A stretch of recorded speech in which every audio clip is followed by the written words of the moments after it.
Welcome back to Macro Cafe, where we try to solve complex economic problems in a better and a simpler form, which you can understand in a very simple way. This is your host Aditya Gupta. Today we are going to dive into a very important topic that is trending all over the world, which is India and UK's free trade agreement. So before we start, हम पहले तो ये समझते हैं कि free trade agreement होता क्या है. Understand it in this way कि कभी भी दो कंट्रीज जब एक साथ ट्रेड करती है तो उनके बीच में बहुत रोड ब्लॉक्स होते हैं और इन रोड ब्लॉक्स को बोलते हैं टैक्सेस. मीनिंग कि कभी भी अगर यूके से कोई गुड एक्सपोर्ट हो रहा है इंडिया में तो India will charge them with a tax called as tariff. With India's free trade agreement with the UK, so maximum of the taxes are being removed, making goods very cheap and easy to afford. So let's understand कि India और UK के FTA से India को, UK को और हमारी जैसी आम जनता को इससे क्या बेनिफिट होने वाला है. To put things into perspective, last year India ने कुछ $14.5 billion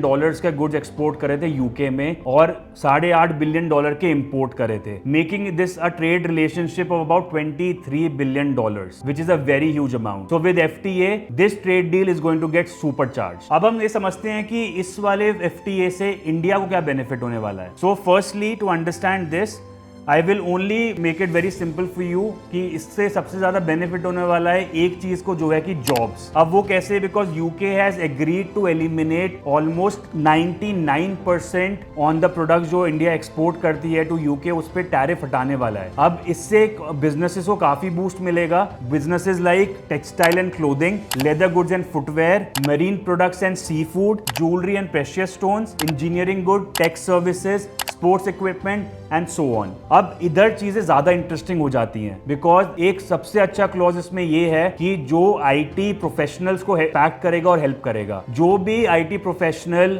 software engineer, whether they are going temporary into UK to work, इनको 3 साल तक उनके सोशल सिक्योरिटी सिस्टम में कोई भी पैसा नहीं देना, which means that they will have more money in their hands and it will also make it easier for Indian companies जो टेम्परेली अपने वर्कर्स को भेजते हैं abroad to work there. Now let's understand कि what is there for UK in this. इस वाले FTA से UK की कोई इकोनॉमी कुछ £5 बिलियन से बढ़ेगी. इंडिया ने भी ये डिसाइड करा है कि वो 90% ऑफ UK के प्रोडक्ट्स पे कोई भी टैरिफ नहीं लगाएगी. एंड अगर इसको हम समझते हैं कि this will actually make UK को ज्यादा एक्सेस मिलेगा टू 1.4 बिलियन पीपल इंडिया जो उनके कंज्यूमर्स बन सकते हैं. So this will actually lead to an increase in trade over the years to about £16 billion for UK. And not just this, UK companies के पास भी एक बेनिफिट ये है कि now they will get access to governments contract. कुछ 40,000 tenders में जिनकी कोई वर्थ है अबाउट £38 बिलियन, उसमें उनको एक्सेस मिल जाता है. And not just this, they will also get benefit under make in India program अगर 20% of the goods are coming from UK. अगर हम इसको समझते हैं at a very real world impact देखते हैं तो फॉर इंडियन टेक्सटाइल वर्कर इसका क्या बेनिफिट होगा? That with zero tariff the Indian workers they expect their trade to increase by 30%. And for distillery owners India is actually a very huge market. And did you know that India is the largest consumer of Scotch whisky? So it's a very good news for the Scotch whisky lovers because now the tariff will be reduced from 150% to 40%. तो distillery owners के लिए भी this opens a very big market जो कि Indian market है and the business can actually increase and it can actually triple within 5 years. Now if we see as a bigger picture कि India के लिए इसमें क्या बेनिफिट है, now India is actually setting a trend because इस वाले FTA के बाद इंडिया के पास और होराइजन खुल जाते हैं that they can actually aggressively